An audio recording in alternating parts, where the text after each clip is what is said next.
తెలంగాణ ఉద్యమానికి నాయకత్వం వహించడంలో నల్లగొండ గడ్డ ముందు భాగాన నిలబడ్డది.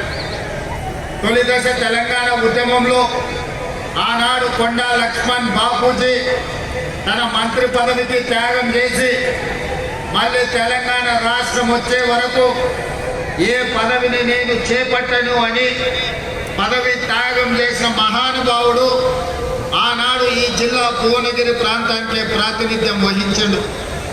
ఆ తర్వాత మలిదశ తెలంగాణ ఉద్యమంలో ఉమ్మడి రాష్ట్ర మంత్రిగా ఉన్న మీ అభిమాన నాయకుడు కోమటిరెడ్డి వెంకటరెడ్డి గారు తెలంగాణ రాష్ట్రం కోసం తెలంగాణ రాష్ట్రం వచ్చే వరకు నాకు మంత్రి పదవులు అవసరం లేదు, నా మంత్రి పదవి కంటే నాకు తెలంగాణ రాష్ట్రమే ముఖ్యమని ఆనాడు ఉమ్మడి రాష్ట్రంలో కోమటిరెడ్డి వెంకటరెడ్డి గారు మంత్రి పదవి త్యాగం చేసి మళ్ళీ తెలంగాణ రాష్ట్రం వచ్చిన తర్వాతనే ఇందిరమ్మ రాజ్యంలో ఈనాడు మంత్రి పదవి చేపట్టడం ద్వారా త్యాగం చేసిన పదవిని మళ్ళీ తీసుకోను అని చెప్పి వారు ఆదర్శంగా నిలబడ్డారు.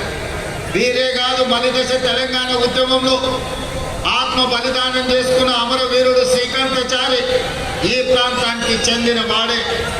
ఈ నల్గొండ జిల్లా తెలంగాణ ఉద్యమంలో తొలిదశ మలిదశ తెలంగాణ ఉద్యమంలో ఈ నల్గొండ ప్రాంతం పోషించిన పాత్ర ఎవరు మర్చిపోలేనిది. అదే కాదు, ఎప్పుడు ఈ గడ్డ మీద కాలు పెట్టినా నల్గొండ గాలి పీల్చుకుంటే ఆనాటి సాయుధ రైతాంగ పోరాటమే గుర్తుకొస్తుంది.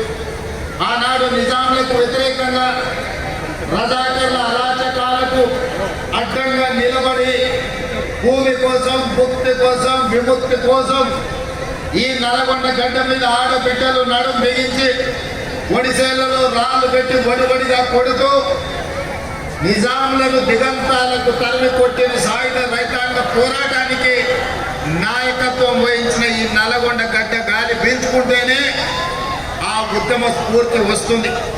అదే కాదు, అన్యాయం ఎదురైతే వీరోచితంగా పోరాటం చేసిన మల్లు స్వరాజ్యం భీమిరెడ్డి నరసింహారెడ్డి